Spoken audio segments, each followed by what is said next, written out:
Bagaimana skuad Garuda tetap fokus meraih gelar juara dengan absennya sejumlah pemain andalan seperti Ivar Jenner dan Justin Hubner? Kita akan bahas bersama dengan pengamat sepak bola Wesley Huta Galung. Selamat petang, Bung Wesley.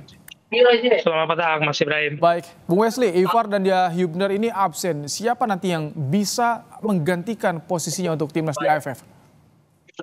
Ya, ini menjadi sebuah penantian bagi kita ya, Mas Ibrahim, karena selama ini kita melihat tim nasional kita dengan sejumlah nama-nama yang datang dari Eropa, dan kini tiba-tiba kita harus melihat wajah-wajah baru yang mungkin jarang kita lihat di nasional. Bahkan level ada 3 pemain yang level usia pun belum pernah dipanggil tim nasional ya, termasuk Obed dari PSBS Biak itu.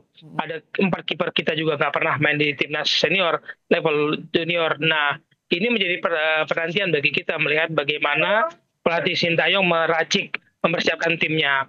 Waktu yang mepet, lalu kalau untuk menyebut nama-nama kita rasanya belum dapat nih Mas Ibrahim, karena sebenarnya kita menunggu laga uji cobanya ada tidak untuk tim nasional AFF ini berlaga sebelum mereka turun tanggal 9 ya di Myanmar. Begitu Mas Ibrahim. Tapi ini bagaimana kalau Anda melihat tantangan dari STI untuk memoles timnas U22 ini agar ciamik nih nanti berlaga di AFF? Ini sebenarnya ujian bagi STY karena saya melihat PSSI masih malu-malu untuk mengatakan mereka mau juara AFF atau tidak dengan menurunkan pemain muda. Sebenarnya kan tetangga-tetangga kita udah bisik-bisik nih bahwa Indonesia kok nggak serius lihat AFF yang memang bukan termasuk ke kalender FIFA. Tapi dengan kita konsentrasi menuju Piala Dunia di kualifikasi 3, wajar kalau kemudian kita melihat melompat ke sana dan menurunkan pemain muda, karena kompetisi di dalam negeri masih berlangsung, Mas Ibrahim.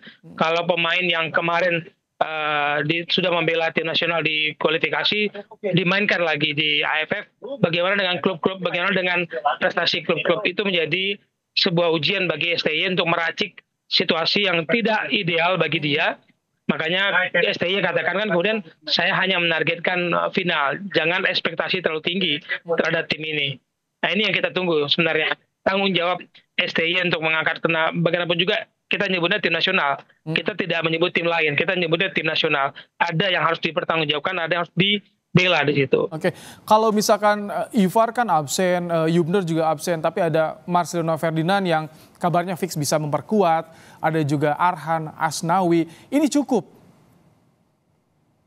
Kalau cukup nggak cukup, rasanya kita tidak bisa mengandalkan 1, 2, 3 pemain, karena sebuah tim itu diracik lewat strategi permainan, strategi yang melibatkan 11 pemain di lapangan dan pemain pengganti. Jadi kalau kita mengatakan ada Pratama, ada Arhan, itu nggak cukup. Bagaimana Sintayong meracik strategi ini, saya katakan lagi, chemistry juga belum tentu terbentuk karena waktu yang mepet. Apakah ada cukup waktu uji coba setelah mereka kumpul tanggal 26 kemarin di Bali untuk pemusatan latihan?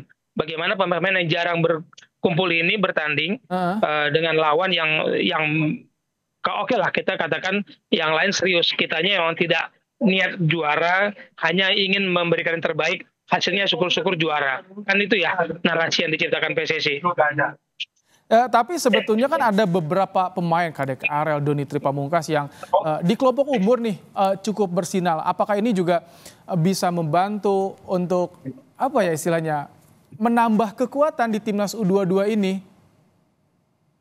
Ya, tadi saya menyebut ada beberapa pemain yang belum pernah main di tim kategori senior, tapi ada juga banyak yang bermain di kategori usia U20 atau U22 ya, termasuk Donitri dari Persija, Ferrari bahkan sudah main U23 juga. Kemudian ada sejumlah Hoki juga, Hoki Caraka. Tapi kan tidak mudah memadukan mereka tanpa pertandingan uji coba. Kalau hanya latihan-latihan itu tekanan pressure-nya berbeda. Makanya saya katakan ini ujian bagi Sintayong.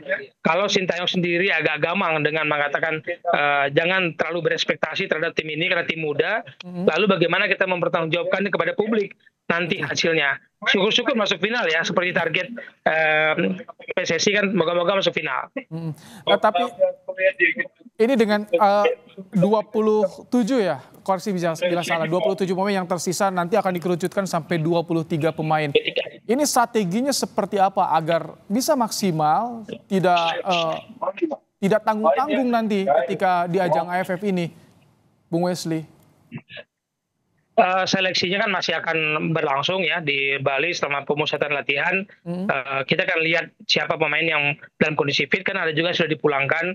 Pasti ada kondisi pemain yang tidak fit. Tapi kalau mencari 23, ya sesuai nggak dengan skema permainan diinginkan oleh Sintayong. Mhm. Itu kuncinya, Mas Ibrahim. Jadi tim ini dibentuk bukan karena individu, tapi pemain yang cocok dengan game plan, dengan strategi pelatih. Itulah yang akan dipilih 23 pemain nanti. Oke. Biasanya kalau ketika waktu mepet seperti ini Bung Wesley dengan menurunkan pemain muda, lawannya nanti senior ini. Apa yang jadi catatannya, apa yang harus jadi fokus tim pelatih nih agar mereka bisa setara nanti dengan lawan-lawannya? Bagi saya ini momentum, Mas Ibrahim, bahwa momentum untuk menunjukkan bahwa pemain-pemain yang ada yang selama ini mungkin tidak terlihat, tidak mendapat kesempatan untuk membela tim nasional, ini momentum untuk menunjukkan bahwa kualitas mereka tidak kalah dari yang lain. Kualitas pembinaan sepak bola kita bisa bersaing dan bisa dipercaya. Ini momentum. Bisa nggak momentum itu dijaga, dipercaya oleh pemain-pemain saat ini? Bagi saya, em, tekanannya di situ, momentum untuk pemain-pemain yang belum pernah membela tim nasional, belum pernah dipanggil tim nasional senior, atau bahkan ada 3 pemain yang belum pernah dipanggil untuk kategori usia manapun di tim senior. Jadi momentum bagi produk pembinaan dalam negeri untuk memperlihatkan bahwa kita tidak terlalu ketinggalan lah dengan teman-teman saudara kita yang produknya, fondasi sepak bolanya dari Eropa sana. Oke, bicara soal momentum karena saat ini juga momentum bagi timnas kita ketika tembus peringkat 125 FIFA dan saat ini kita akan berlaga di AFF tidak masuk kalender FIFA. Tapi bagaimana untuk menjaga momentum ini, Bung Wesley? Iya, momentum peringkat pasti kita sambil gembira, kita nomor 3 meskipun masih di bawah 100 ya. Thailand sudah di bawah 100, tapi kita dengan 6 kali final, Mas Ibrahim, kita belum pernah juara, bahkan Malaysia pernah 1 kali juara, Singapura 4 kali juara, Thailand itu rajanya Asia Tenggara. Masa sih kita nggak ingin juara? Kapan lagi? Kalau kita menyebut kita sekarang sedang dalam kondisi membaik, pembangunan sepak bolanya, benarkah kita tidak mau juara AFF dengan amunisi yang berbeda, amunisi yang muda? Kalau saya sih pinginnya ayo kita juara dengan segala cara. Anak muda yang dipanggil ya harus punya ambisi untuk juara. Oke, harus ada ambisi yang juara. Terima kasih Bung Wesley Hutagalung, pengamat sepak bola telah bergabung di Kompas Petang sore hari ini.